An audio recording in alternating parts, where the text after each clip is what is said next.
Hello, I am now live. I should probably wait until some people are here.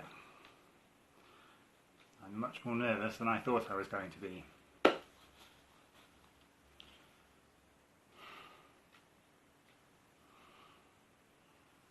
Hello.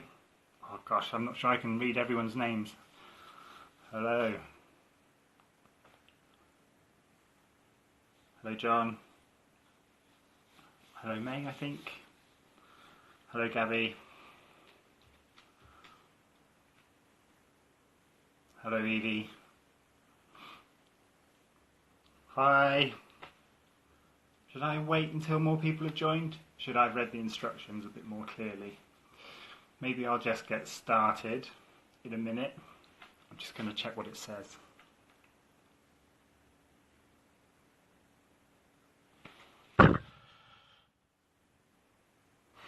Okay, I'm good to go. Oh yes, my t-shirt. Hello. Okay, I'm just going to get started, and if people join in later, I guess that's fine. My phone's a little bit further away than I can comfortably squint and read questions, but I'll try and do my best to answer them a bit later. My name is Rob Gershon. I'm a social housing tenant. I'm a full-time carer, and since the bedroom tax, I've been involved with various things, mostly through Twitter originally, to do with housing. Okay, should I wait for that, Evie? Or should I just carry on?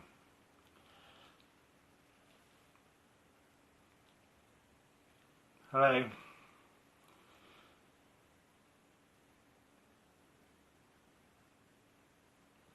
I'm just gonna carry on with it. I have been living in social housing twice in my life. The first time was when I was an early teenager. My parents got separated and our house was repossessed after there was a big crash in the commercial building sector, sort of 30-ish years ago. I never thought of myself as being homeless at that time, and in fact we were very lucky, my brother and my mother and I, in that we were found council maisonette really quickly. So although we'd technically been turfed out of the house that we I was going to say own then, but I think when the bank comes and takes it away, you realise that even homeowners aren't really necessarily that. When we left there, we went straight into a council property, and I think that's an experience possibly that a lot of people don't get in the same way these days, as there's been such a change in the availability of affordable, safe, dry, clean housing. And I didn't ever really give housing in the sort of context that we think about it in terms of the housing sector another thought for many, many years, until the introduction of the removal of the spare room subsidy, the bedroom tax. And I got a letter from my landlord, who's a council landlord now. We were allocated a 2-bedroom bungalow, goodness gracious, I think in 2007. And it was related to my wife's disability. She has multiple sclerosis, secondary progressive multiple sclerosis, and I spend most of my time being her full-time carer. That's what I think of as my proper job. But I have more connections with housing now. When I realised that I had to do something to try and figure out how to stay in our home, basically, I took to Twitter, and I was very lucky in that I found lots of housing professionals and some housing solicitors and some people from advice networks and lots of other people, other tenants who were going through similar problems with the welfare reforms, and I got a lot of support from people. Before I was a full-time carer, in between being in social housing as a child and a grown-up, I'd had a proper job and a 3-bedroomed house with a mortgage of our own and a convertible car and all that kind of stuff. So I have some experience of like the real world outside, and I think this is true of many social housing tenants, despite the way that we're currently depicted in a lot of the media. And that's related in some ways to how I got to speaking to people in housing on Twitter. So I took to Twitter, I got lots of good advice about housing policy, about the law around housing, and about what the exemptions were. So we were lucky enough that we could have, lucky enough that we have a spare room for overnight carers, and this meant that we didn't have to contend with making an appeal or going through the discretionary housing payments or any of that kind of stuff, although I'm sure I'd have got a lot of support from people if I'd needed to at the time.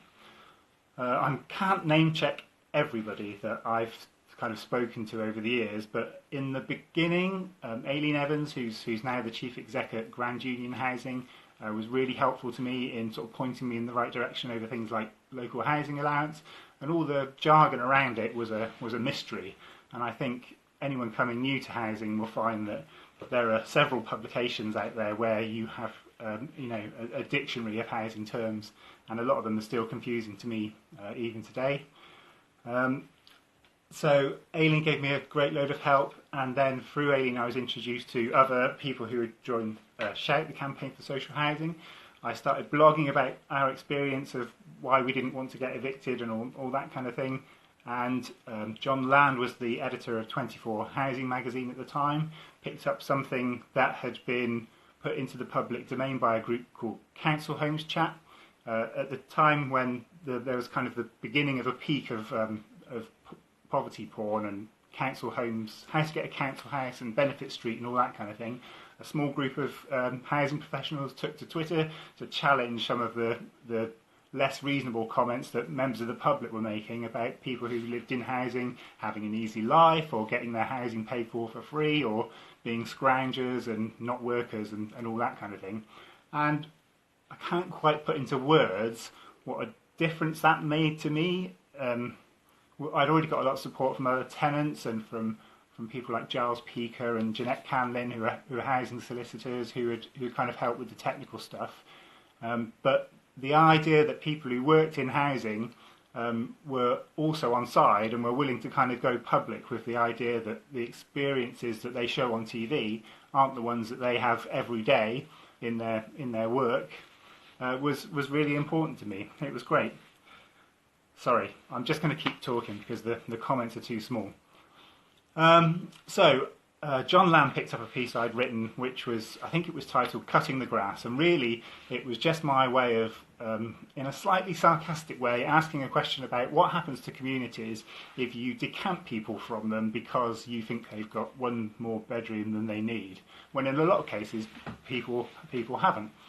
And I think people enjoyed reading it, and they liked reading stuff from tenants, which doesn't always get into the housing press. Certainly not as much in those days. I think gladly there's been more people willing to write about their stories and more people willing to print them.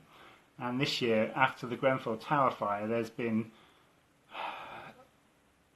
I think there's been much more acceptance that the voices from within communities are important. And I got involved with Shout, the campaign for social housing, a few years ago. My previous job had something to do with the internet, and they needed a bit of a hand with their website. So I could combine my previous technical skills. I wish I hadn't said that, because I hated doing the internet stuff, and don't ask me to do any more of it. I combined those skills with my new sort of passion for writing stuff, and so Alison Inman, who I think she just got a new job at CIH. I can't quite remember. She's doing something there.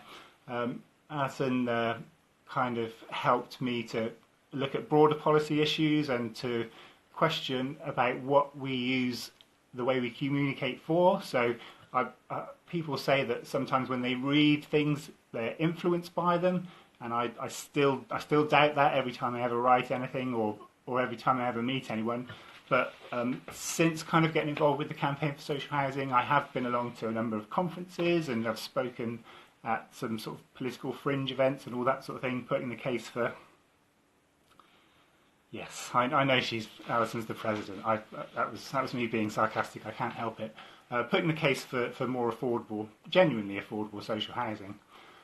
Things changed at 24 Housing, and the editorial team left, and John Land went to Housing Quality Networks, to HQN, and he basically volunteered me for a very part-time job there. I spend a couple of 3 days a month working for their residents network, which is a membership network which deals with regulation around housing, the tenant involvement and empowerment standard, and some of that stuff is really technical. And I had the great privilege of going out and meeting other tenants who had been doing really quite complex and difficult stuff around boards and around scrutiny and around kind of choosing the subjects that they were able to be a critical friend to their landlords with.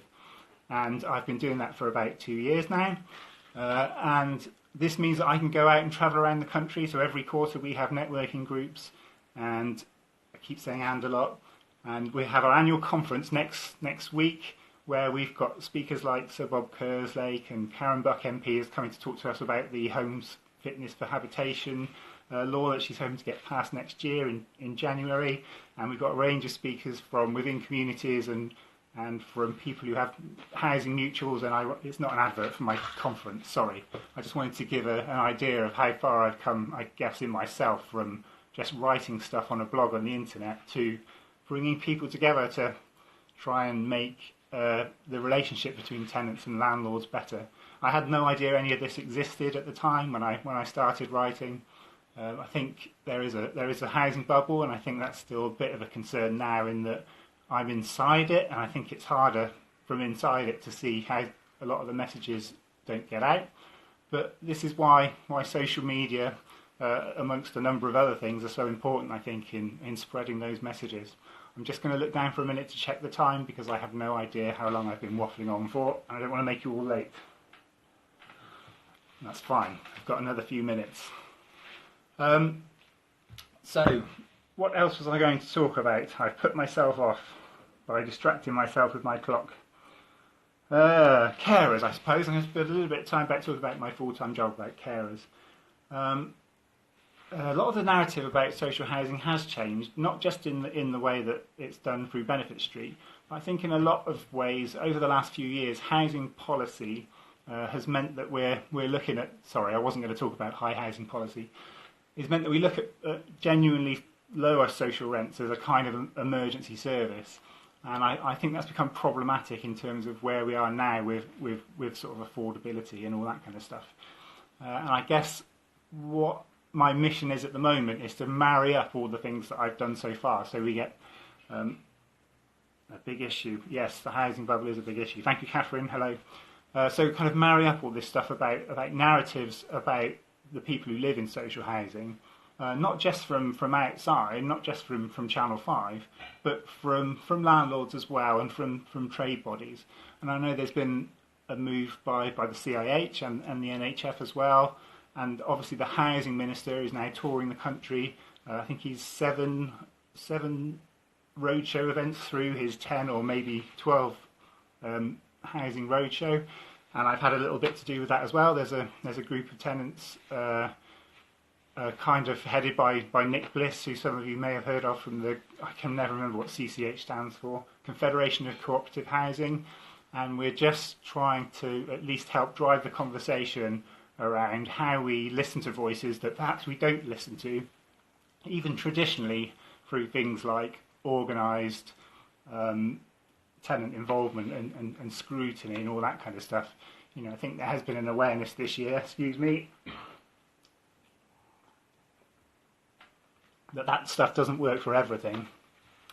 And the housing minister says that you know, the voices of tenants that he listens to as he goes around the country is going to go into the green paper, and I find that really interesting, because it is about marrying up how regulation is done for us, how we have feedback on complaints and on compliments around what our landlords do, and how we're sort of genuinely involved in what we call co-regulation and co-production, and what that really means. And it's different for everyone. You know, I don't think we're going to find a way of making laws to make landlords do what tenants say, and I think those relationships can sometimes be a bit fractious on both sides. You know, I'm not the greatest involved resident myself. You know, despite everything I've said, I don't go to the board. Well, mine's a council, so they don't really have a board. But I'm dreadful at attending our resident involvement meetings. So I still sort of jokingly refer to myself as the uninvolved resident.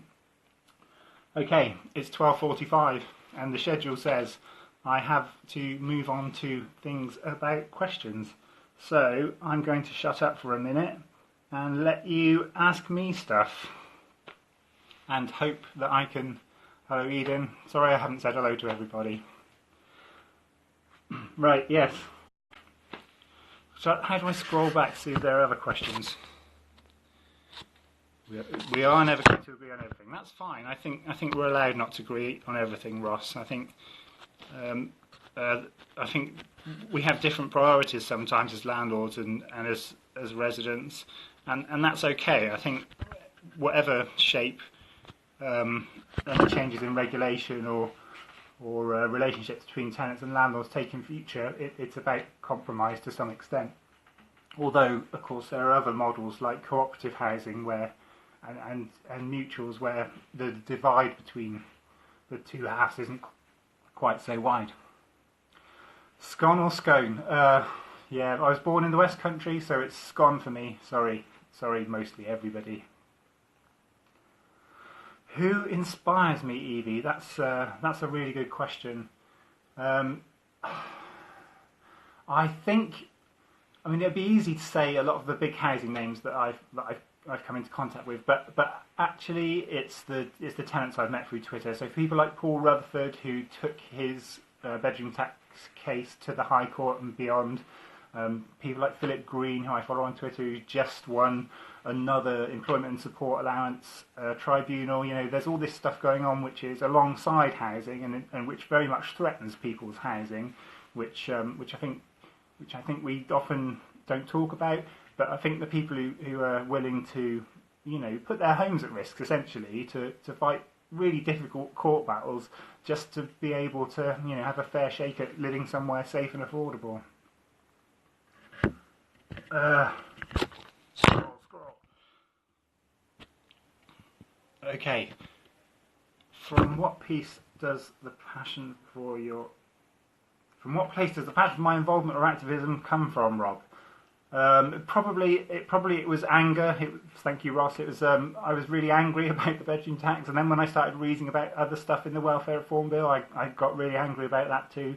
And again, it was a lot of the people I'd met on Twitter who sort of helped me to realise that I could channel that anger rather than necessarily just swearing at Ian Duncan Smith and other politicians. So I guess that's what drives me, is being angry, which I know isn't a very nice answer. As a carer, what is the most helpful thing your landlord has done for you or other tenants?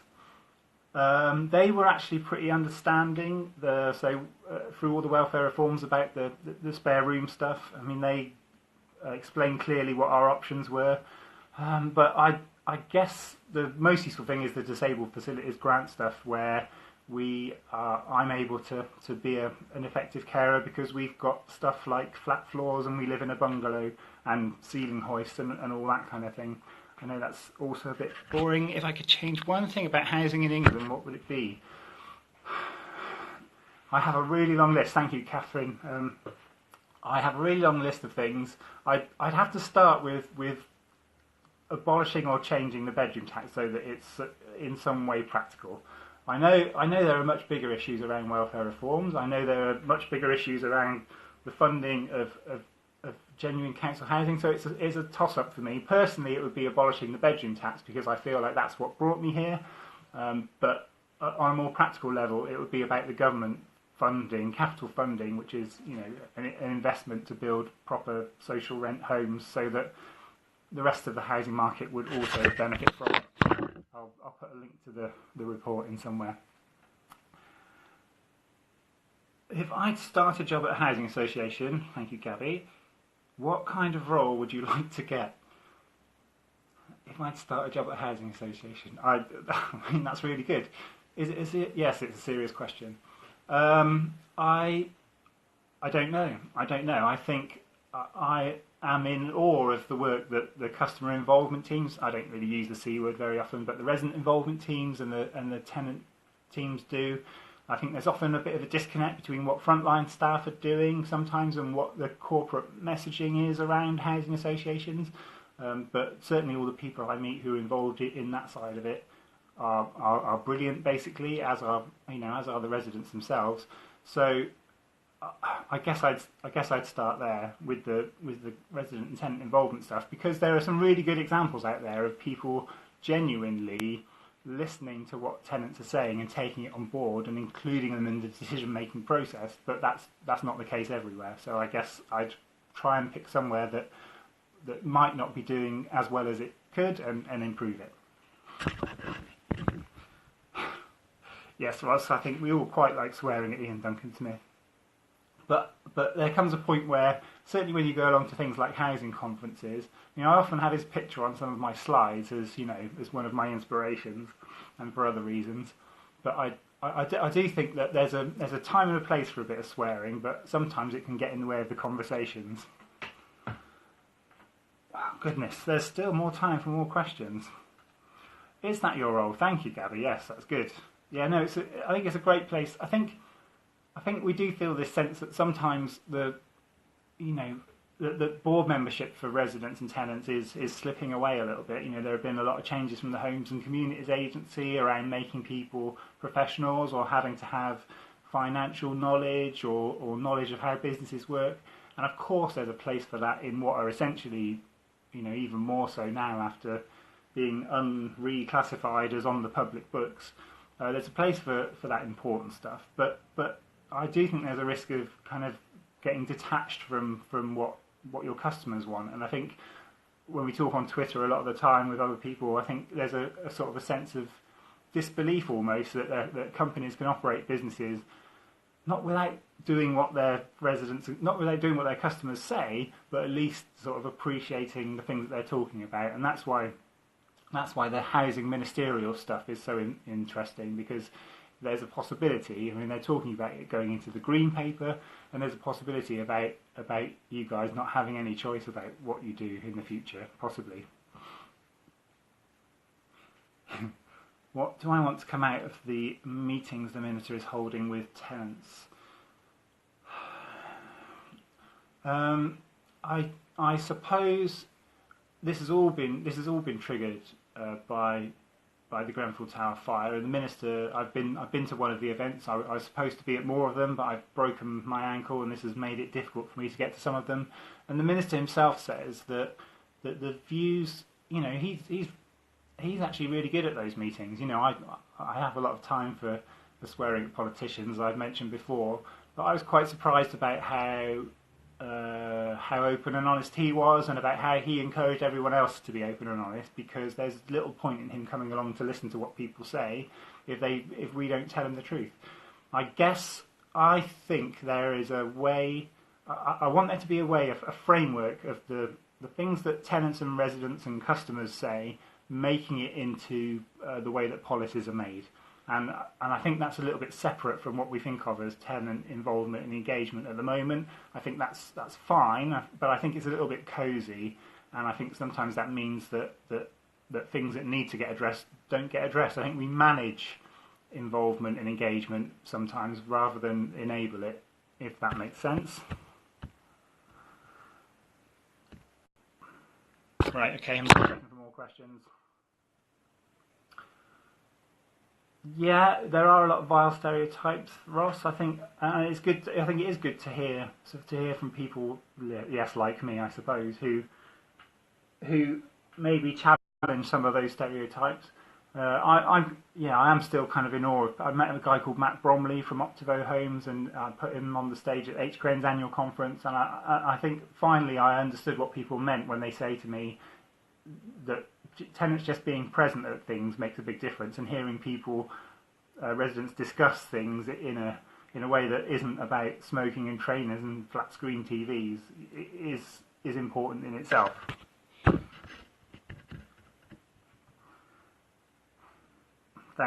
Thank you, Ross.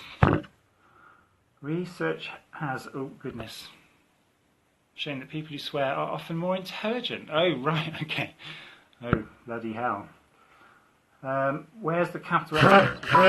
It's been a while since I read it. It's on 4 Social Housing. That's number 4 socialhousing.co.uk /research. I will probably try and get a link to that put in, because I can't really type on my phone while it's extended in mid-air like this. People like me often end up as a go-to for people in their community. What do you say to help encourage people to get involved and speak up? I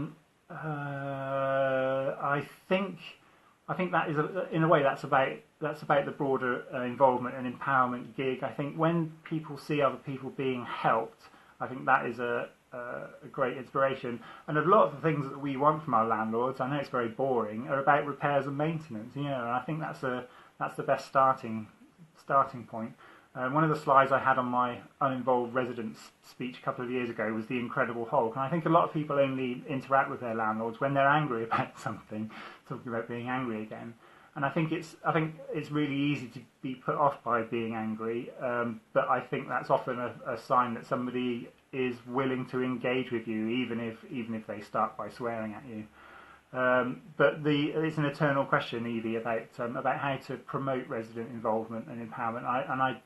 I'm going to cop out a little bit and say I don't think there's a right answer, but I think we have examples of some people who are doing it right that we could all learn from, myself included. Yes, thank you, Catherine. That's wonderful.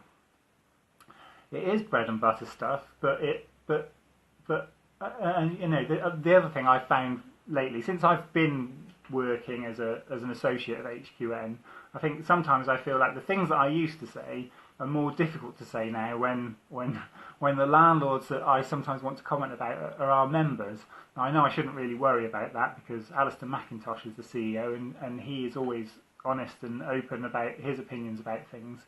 But I think sometimes it's not bread and butter stuff, and I think there are ways that we can make that better, and hopefully the housing minister's involvement in it will drive that. I think positive relationships with tenants come when we as landlords take their issues seriously. Yeah, I think that's a starting point. I think it's easy to be dismissive sometimes of things that often there are deeper problems that we're not investigating when it's somebody's fence. And that's a silly generalisation, but there are often other problems that need to be looked at. I'm just going to speak very quickly. I think I haven't got long left. Gabby, stereotypes. Many don't. Yeah, exactly. I didn't really recognise any of the stuff on Benefit Street or on how to get a council house. It was a shock to me. It wasn't a shock to me to see people presented in that way because I've read the Daily Mail before. But yeah, those views and impressions of people aren't important. I'm just going to go back to what I said a little bit about looking for other problems. I know that Alison Inman has made domestic violence and housing her sort of theme for her year in the job, and I know James Strang has said he's going to extend it to 2 years. I've had the privilege to meet Gudrun Burnett, who is just one of the people who has driven all this stuff around the Domestic Abusing Housing Alliance, and I'm an enormous fan of theirs. And they do stuff like training gas engineers to look for signs that gas engineers won't have any involvement in resolving people's domestic abuse problems, but if they can see things like fist marks in doors and walls or people being shut in rooms while they visit, that those things kind of get reported and drive further involvement. And yeah, I'm a big fan of all the stuff that's going on now with kind of connecting domestic abuse and housing stuff. And I know a lot of people are doing stuff around health and housing, and I think there's more discussions to be had there about that and about social care as well and all that kind of stuff. But I have, unfortunately, I think, just about run out of time. So I have to stop, even though I don't really want to. Has anyone got like a really quick question before I go? Sorry, I'm waving my finger in the screen. Well, I'm glad you've enjoyed it, Evie, thank you. Yes, I was going to wear my Tenant Power t-shirt, or possibly my HQN one, but that felt a bit like too much of an advert. There's still a need for all landlords and trade bodies to speak out about getting proper investment in social housing. I know the Community Secretary's been speaking a lot about it, but we're not really doing it. Okay, what have we got?